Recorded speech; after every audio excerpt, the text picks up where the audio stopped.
En août dernier, j'ai débarrassé mon jardin des moustiques pour moins de 10 dollars de matériel et environ 1 heure de travail. Nous sommes restés assis dehors toute la soirée. Pas de claques, pas de bourdonnement dans les oreilles, pas de boutons sur les bras des enfants le lendemain matin. Pendant ce temps, mon voisin un peu plus loin dans la rue a payé un service anti-moustique près de 400 dollars pour la saison. Ils viennent toutes les 3 semaines, pulvérisent un brouillard chimique dans tout son jardin, et dès le 3e jour après chaque traitement, sa femme est de retour à l'intérieur en se plaignant de se faire piquer. Même quartier, même fossé de drainage derrière les maisons, approche différente. La raison pour laquelle ça a marché pour moi n'a rien à voir avec ce que j'ai pulvérisé. Je n'ai rien pulvérisé du tout. Pas de nébuliseur, pas de piège à insectes électriques, pas de piège au propane, rien d'électrique. J'ai ciblé la partie du cycle de vie des moustiques dont presque personne ne parle, et j'ai laissé une petite bactérie faire l'essentiel du travail à ma place. Aujourd'hui, je vais vous expliquer exactement comment j'ai fait, étape par étape, et à la fin, je vais vous donner une astuce bonus que j'ai bricolée à partir d'une bouteille de soda de 2 litres qui ne coûte presque rien et qui fonctionne étonnamment bien sur une véranda grillagée ou près d'une porte de derrière. Restez avec moi jusqu'à la fin pour celle-là parce que c'est une de mes préférées. Mais d'abord, je dois vous expliquer pourquoi tout ce vers quoi la plupart des gens se tournent est la mauvaise approche, parce que je me suis tourné vers ces choses-là aussi, et pendant longtemps. Je veux être honnête avec vous. Pendant près de 20 ans, j'ai combattu les moustiques de la même façon que la plupart des propriétaires. J'ai acheté un piège à insectes électrique, la grosse lumière bleue suspendue dans l'érable derrière la maison. Je me sentais satisfait chaque fois que je l'entendais grésiller. Il s'avère que des études de l'Université du Delaware ont montré que ces pièges tuent principalement des papillons de nuit et des insectes bénéfiques. Les moustiques apparaissent à peine dans le décompte des victimes. J'électrocutais des insectes qui ne dérangeaient personne, pendant que les moustiques continuaient joyeusement à piquer. Ensuite, j'ai essayé les bougies à la citronnelle. Je les allumais autour de la terrasse comme un petit champ de force. Ça n'a rien fait. Puis j'ai essayé les torches Tiki à la citronnelle. Ça a fait encore moins que rien, parce qu'elles rendaient la terrasse enfumée, et les moustiques venaient quand même. Puis j'ai acheté un de ces pièges à moustiques au propane pour presque 300 dollars. Le fabricant affirmait qu'il protégerait un demi-hectare. Peut-être que c'était le cas, je n'ai jamais pu le vérifier parce que je continuais à me faire dévorer alors que j'étais assis à 3 mètres de l'appareil. Puis je me suis lancé à fond dans le cycle pulvériser et prier. Je faisais le tour avec un tuyau et un pulvérisateur de permétrine toutes les 2 semaines en trempant les arbustes et la pelouse. Ça marchait pendant environ 5 jours.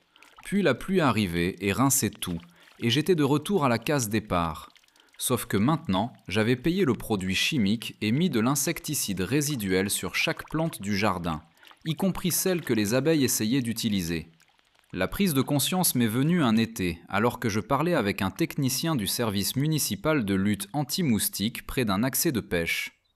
Il vérifiait un ponceau à la recherche de larves avec une petite louche, et nous avons commencé à discuter.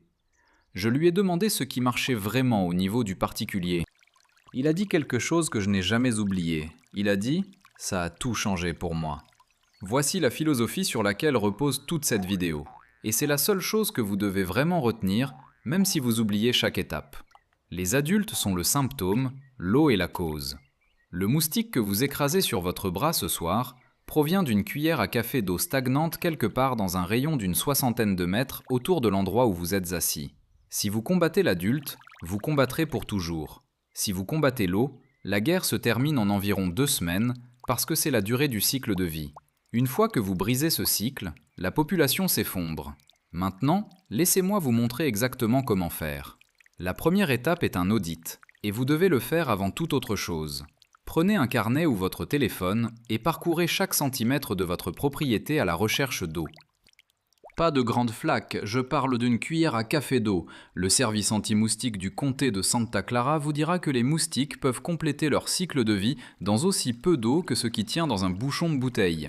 Donc, vous ne cherchez pas des mares, vous cherchez la soucoupe sous le géranium en pot sur votre porche, le bain d'oiseau que vous aviez oublié, la petite flaque d'eau dans le pli d'une bâche couvrant la tondeuse autoportée, le couvercle du bac à sable en plastique des enfants qui s'est retourné et a recueilli la pluie de mardi dernier, la gamelle du chien que vous n'avez pas changée depuis 4 jours, la brouette appuyée contre le cabanon à un angle qui forme un bol parfait, le prolongement de descente pluviale ondulée au coin de la maison qui a un creux, la gouttière bouchée que vous aviez l'intention de nettoyer depuis le printemps, le couvercle du drain français avec des feuilles empilées dessus, le fond du bac de recyclage qui n'est jamais tout à fait vide, les cavités d'arbres là où une branche s'est cassée et le creux retient l'eau comme une tasse, les vieux pneus n'importe où sur la propriété, même dans les bois derrière la clôture. Un de mes voisins avait une pile de 3 pneus dans le coin de son jardin et il produisait des milliers de moustiques par semaine. Il n'en avait aucune idée. Vous notez chacun de ces points. La recommandation du CDC est de parcourir la propriété une fois par semaine et de vider, frotter, retourner, couvrir ou jeter tout ce qui retient l'eau. La raison pour laquelle cela doit être fait chaque semaine, c'est parce que le cycle de vie est plus rapide que vous ne le pensez. L'EPA documente le cycle comme étant de 4 jours au minimum absolu, 14 jours du côté lent et environ 2 semaines en moyenne. Donc, si l'eau stagne plus de 4 jours par temps chaud, vous avez déjà lancé une génération. Si vous remettez à zéro tous les 7 jours, vous gardez une longueur d'avance même sur les espèces les plus rapides. Ce genre d'approche pratique étape par étape, c'est ce que nous faisons chaque semaine sur cette chaîne. Si vous n'êtes pas encore abonné, appuyez sur le bouton pour que la prochaine vidéo apparaisse dans votre fil d'actualité. Nous publions le genre de contenu que ne disent pas les gens qui essaient de vous vendre un contrat trimestriel. Maintenant, passons à la deuxième étape, c'est-à-dire quoi faire une fois que vous avez votre audit. Le terme officiel que la plupart des services de lutte anti-moustique utilisent est vidanger et couvrir. C'est un nom élégant pour une idée simple. Si vous pouvez le vidanger, vidangez-le. Si vous ne pouvez pas le vidanger, couvrez-le. Vidanger signifie vider, frotter l'intérieur du récipient et soit le retourner, soit s'en débarrasser. Le frottage est plus important que les gens ne le réalisent. Les œufs de moustiques du genre Aedes peuvent coller à la paroi d'un récipient au-dessus de la ligne d'eau et rester là complètement sec pendant des mois. Puis la prochaine fois qu'il pleut et que le récipient se remplit, ces œufs éclosent. Simplement vider ne suffit pas à éliminer les œufs, vous devez essuyer les parois intérieures. Une brosse dure et un rapide rinçage suffisent. Faites cela une fois par semaine et vous éliminez le problème avant qu'il ne commence. Pour les choses que vous ne pouvez pas vidanger, comme un récupérateur d'eau de pluie où vous collectez intentionnellement de l'eau pour le jardin, couvrir signifie quelque chose de précis. Vous prenez un morceau de moustiquaire fine de fenêtre, vous le coupez plus grand que l'ouverture du récupérateur et vous le fixez par-dessus avec des colliers de serrage ou un tendeur élastique. La moustiquaire de fenêtre a un maillage suffisamment fin pour qu'un moustique ne puisse pas passer à travers. Le grillage métallique ne fonctionnera pas. Les trous du grillage métallique sont trop grands. Même chose pour le tuyau de trop-plein si votre récupérateur en a un. Vous avez besoin d'une moustiquaire au bout du trop-plein parce que les moustiques trouveront cette ouverture si vous la laissez à nu. Les couvertures de piscine, même chose. Si vous avez une piscine fermée pour la saison et que la couverture s'affaisse au milieu en retenant l'eau de pluie, cette eau peut produire des moustiques par milliers. Soit vous la pompez à sec chaque semaine, soit vous la traitez avec ce dont je vais parler ensuite. Les évents de fosses septiques et les évents de plomberie sont quelque chose à quoi presque personne ne pense. Le CDC signale en fait cela dans ses recommandations de lutte domestique. Si vous avez un tuyau d'évent qui dépasse du sol ou du toit et qu'il n'est pas couvert, les moustiques descendront à l'intérieur et se reproduiront dans toute eau stagnante dans le système. Vous pouvez acheter de petits couvercles en grillage d'acier inoxydable faits exactement pour cet usage dans n'importe quelle quincaillerie. Ils coûtent moins de 5 $ et se glissent directement sur le dessus du tuyau. Les cavités d'arbres sont un autre point important. Si vous avez un vieil érable ou un vieux chêne avec un nœud ou un creux là où une branche s'est cassée, l'eau s'y accumule et vous ne pouvez pas la vider. Vous pouvez remplir le trou avec du sable ou avec un produit mousse comme le Great Stuff, ou vous pouvez appeler un arboriste si c'est un problème structurel. J'ai utilisé l'approche mousse sur 3 arbres différents dans mon jardin et ça tient depuis des années. Maintenant, nous arrivons à la 3e étape et c'est là que la vraie puissance de destruction entre en jeu, parce que peu importe la minutie de votre audit, il y aura des sources d'eau que vous ne pouvez ni vidanger ni couvrir. Le fossé de drainage derrière la propriété, le point bas dans le coin du fond qui retient l'eau pendant 2 semaines après chaque orage, le bassin décoratif, le jardin marécageux, la vieille piscine du voisin que vous faites semblant de ne pas voir, pour chacun de ceux-là, la réponse est un produit appelé BTI. BTI signifie Bacillus thuringiensis israelensis, parfois appelé BTI en abrégé. C'est une bactérie du sol découverte en Israël en 1977, et elle n'a qu'une seule fonction dans la nature. Elle produit des cristaux de protéines qui sont toxiques pour les larves de moustiques et quelques-uns de leurs proches parents, comme les mouches noires et les moucherons des terreaux. Elle ne nuit pas aux poissons, elle ne nuit pas aux abeilles, elle ne nuit pas aux libellules, aux grenouilles, aux chiens, aux chats, aux enfants, ni à vous. Le département de la santé de l'État de Washington a une page entière à ce sujet, et ils ne sont pas laxistes en matière de sécurité. Le BTI est utilisé pour la lutte anti-moustique depuis plus de 30 ans, et l'Allemagne le pulvérise sur ses zones humides depuis 1981 sans que de résistance ne se développe. C'est l'un des bilans les plus propres dans la science de la lutte antiparasitaire. La façon dont vous l'utilisez en tant que particulier est d'une simplicité enfantine. Vous achetez un produit appelé pastilles anti-moustiques. La marque que la plupart des gens connaissent est Summit, mais l'ingrédient actif est le même pour toutes. Ce sont de petites pastilles en forme de beignet, d'environ 4 cm de diamètre, de couleur beige. Une pastille traite environ 10 mètres carrés de surface d'eau pendant 30 jours. Vous la jetez dans l'eau, c'est tout. Il n'y a pas de mélange, pas de mesure, pas d'équipement de protection. La pastille libère lentement la bactérie dans l'eau. Les larves de moustiques se nourrissent de la bactérie. L'intestin alcalin de la larve active la toxine et la larve meurt dans les 24 heures. Les larves écloses de chaque espèce présente, mortes. Les nouvelles larves qui éclosent au cours des 30 jours suivants, mortes aussi. Une pastille dans un récupérateur d'eau de pluie, tranquille pour 1 mois.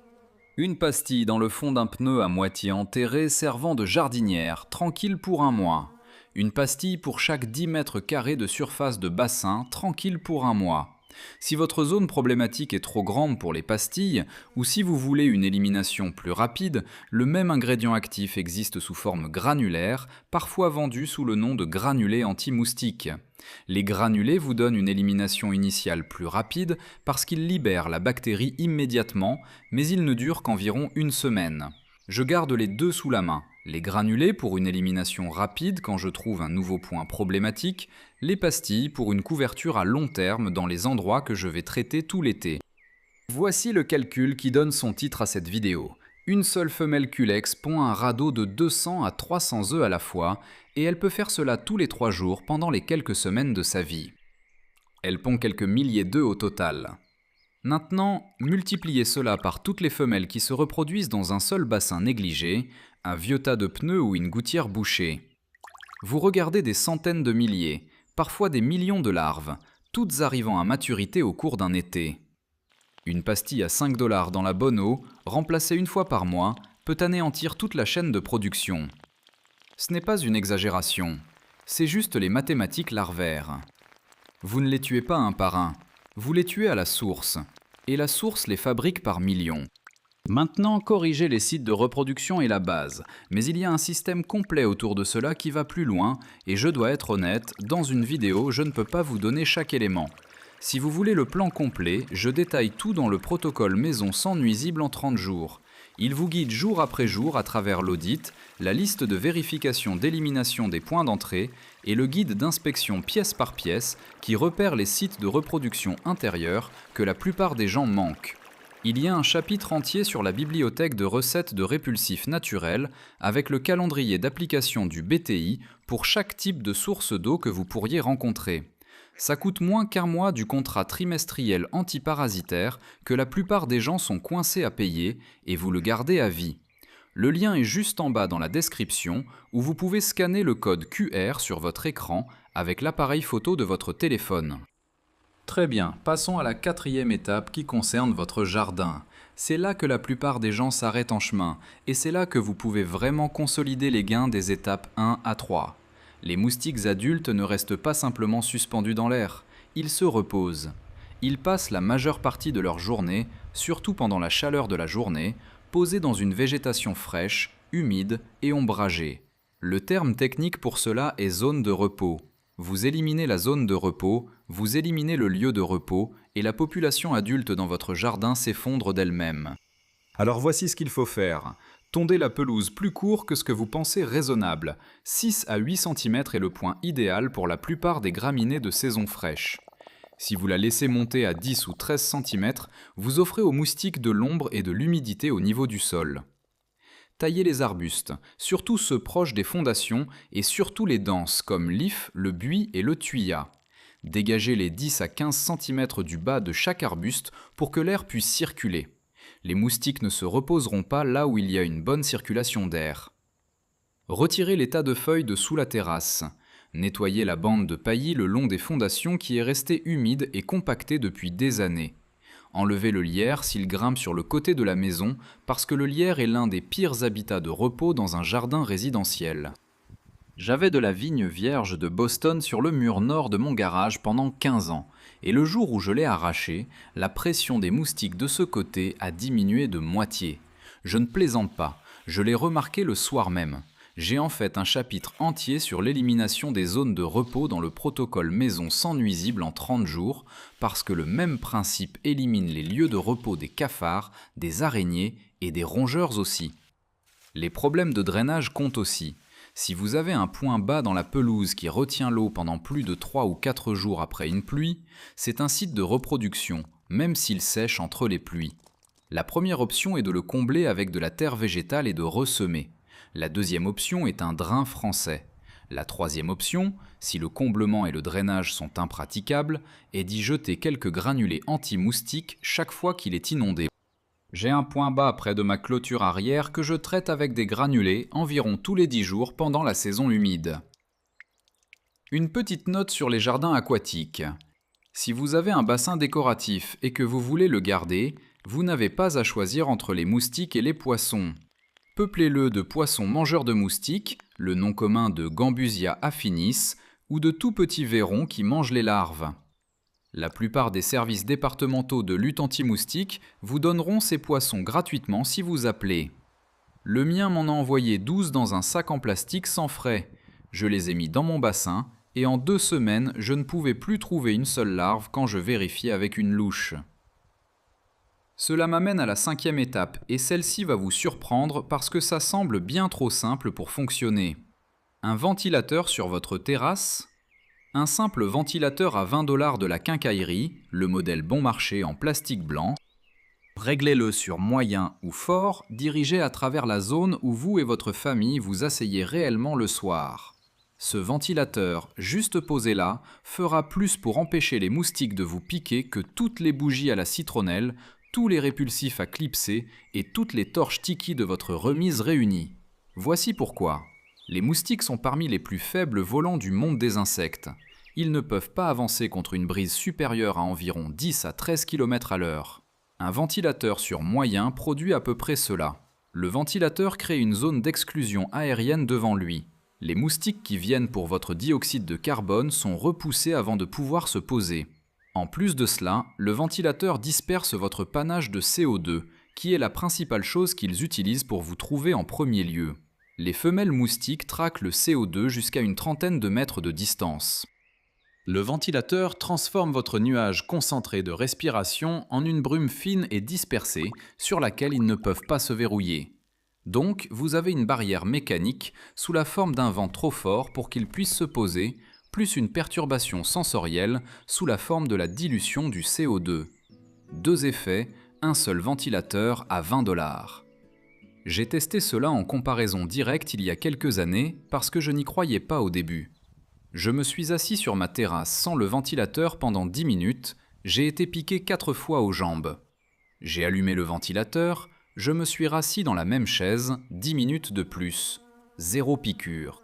Je fais tourner un ventilateur sur ma terrasse chaque soir d'été depuis. Cette astuce seule d'ailleurs vaudrait la peine d'en parler à votre voisin. Petite question pour les commentaires pendant que vous y pensez. Combien d'entre vous connaissez déjà celle-là et combien d'entre vous l'entendent pour la première fois? Je suis sincèrement curieux parce que quand je le dis aux gens en personne, environ 8 sur 10 disent qu'ils n'y avaient jamais pensé. Mettez un 1 ou un 2 dans les commentaires.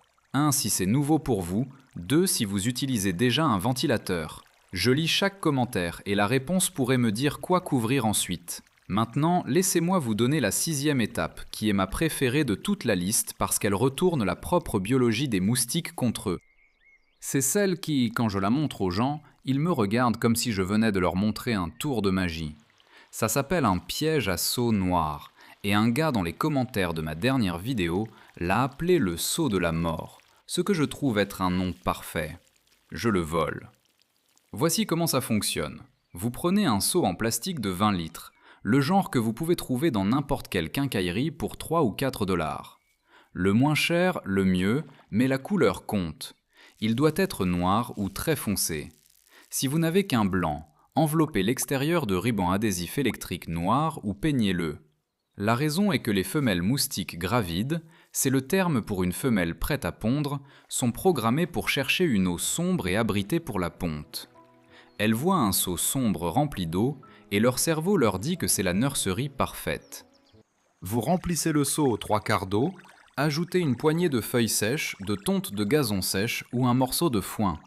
Cette matière organique commence à se décomposer et produit une odeur d'eau vieillie qui attire les femelles pondeuses de loin.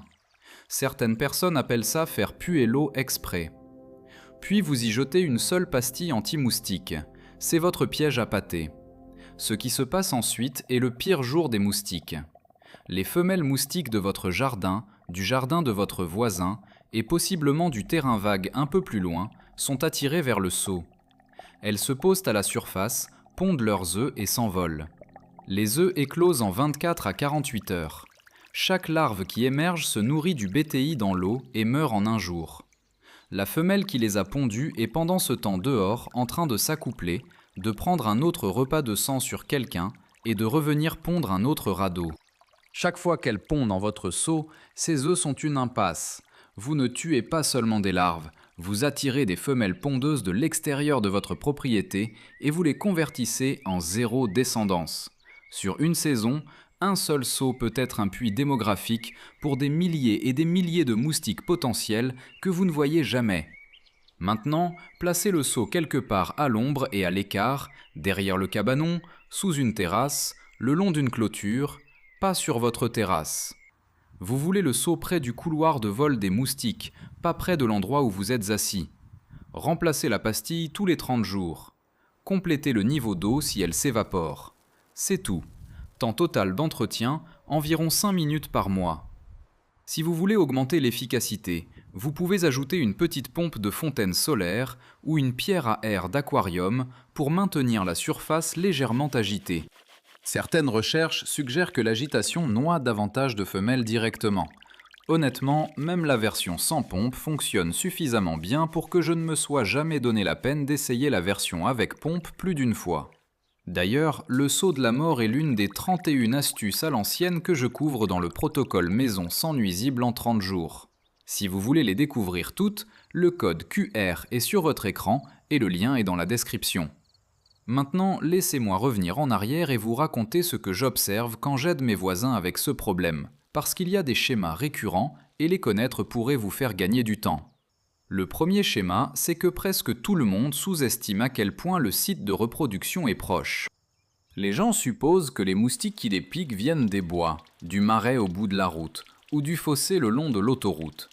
C'est parfois le cas, mais le plus souvent, le site de reproduction se trouve sur leur propre propriété.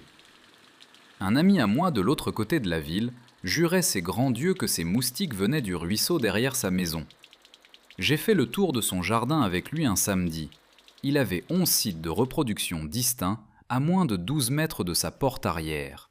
Des soucoupes sous les jardinières, une brouette, un pli dans une bâche, un jouet en plastique d'enfant, une gamelle pour chien, tout ce que vous pouvez imaginer.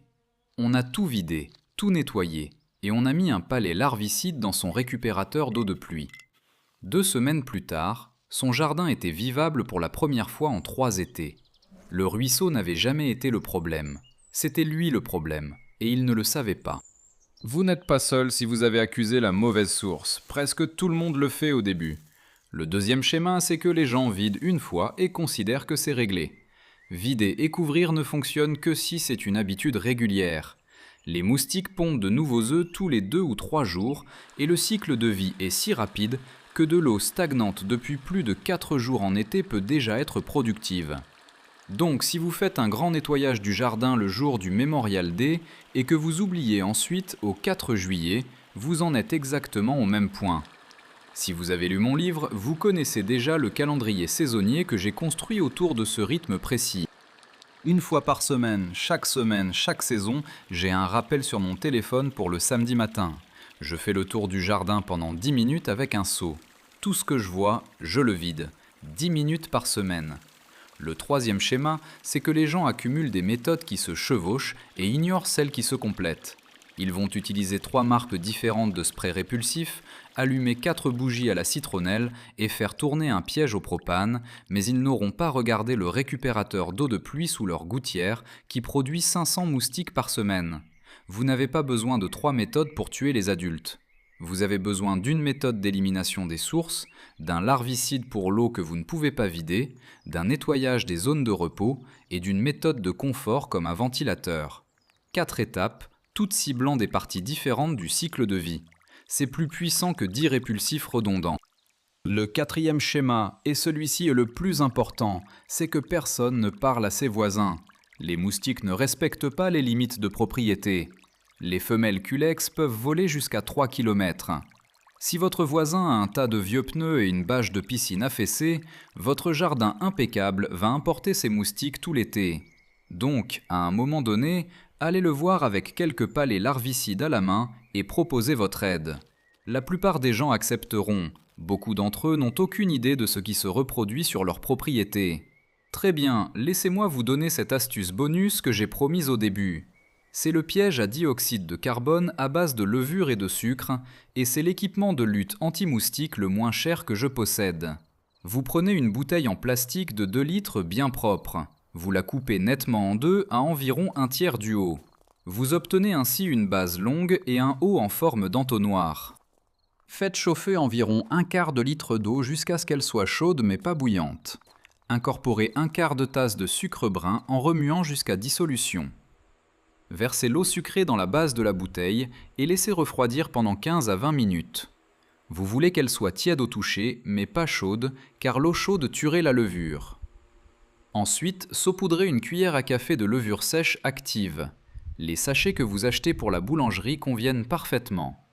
Ne remuez pas, la levure va commencer à fermenter toute seule, consommant le sucre et produisant du dioxyde de carbone. Ce panache de CO2 imite la respiration d'un mammifère, ce qui est exactement ce qu'un moustique recherche. Maintenant, retournez la moitié supérieure de la bouteille en la mettant à l'envers de sorte que le goulot pointe vers l'intérieur de la base. Scotchez la jointure avec du ruban isolant ou du ruban adhésif toilé pour qu'elle soit bien étanche. Enveloppez toute la surface extérieure de la base avec du ruban sombre ou du papier noir en ne laissant que l'ouverture de l'entonnoir découverte. L'extérieur sombre lui donne l'apparence d'un abri animal. L'entonnoir rend l'entrée facile et la sortie difficile, et le CO2 à l'intérieur sert d'appât. Les moustiques suivent la trace de gaz, entrent, passent l'entonnoir et soit se noient dans l'eau sucrée, soit s'épuisent en essayant de s'échapper. Le mélange reste actif pendant environ 2 semaines, après quoi la levure ralentit et vous le remplacez. J'en garde un à chaque extrémité de ma véranda grillagée et je les renouvelle un samedi sur 2 quand je fais mon tour du jardin. Coût total, peut-être 1,50 € par recharge. Est-ce aussi efficace qu'un palet larvicide à 5 € dans votre récupérateur d'eau de pluie? Pas du tout. L'élimination des sources est toujours plus puissante que le piégeage des adultes, mais pour un espace clos comme une véranda, un garage ou un coin ombragé où les adultes se rassemblent, cela vous offre une deuxième ligne de défense qui ne coûte presque rien et utilise des matériaux que vous avez déjà. Voilà donc le système complet. Videz l'eau que vous pouvez, couvrez l'eau que vous ne pouvez pas vider, traitez l'eau que vous ne pouvez ni vider ni couvrir avec un palet larvicide, éliminez les zones de repos dans votre jardin, installez un ventilateur sur votre terrasse, placez un seau de la mort le long de la limite de propriété et fabriquez un piège à bouteilles au CO2 pour tout espace intérieur ou grillagé. Chacune de ces solutions coûte 5 € ou moins. Aucune ne nécessite d'électricité, sauf éventuellement pour le ventilateur, et aucune ne met de produits chimiques toxiques à proximité de vos enfants ou de votre chien. Dépense totale pour une saison, peut-être 40 € si vous partez de zéro. Dites-moi en commentaire ce qui a fonctionné pour vous ou ce que votre grand-père faisait et dont personne ne parle plus. J'apprends quelque chose de nouveau chaque semaine grâce aux personnes qui suivent. Si vous connaissez quelqu'un qui paye un service anti-moustique trimestriel et qui se fait quand même piquer, envoyez-lui cette vidéo. Cela pourrait lui économiser quelques centaines d'euros et beaucoup de frustration.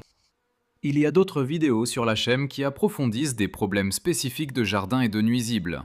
Alors restez dans le coin et regardez la suivante. Et si c'est la première fois que vous êtes ici, c'est ce que je fais. Je trouve ce qui fonctionne vraiment et je le partage sans détour, sans blabla, sans discours commercial. Merci d'avoir passé du temps avec moi aujourd'hui, on se retrouve dans la prochaine.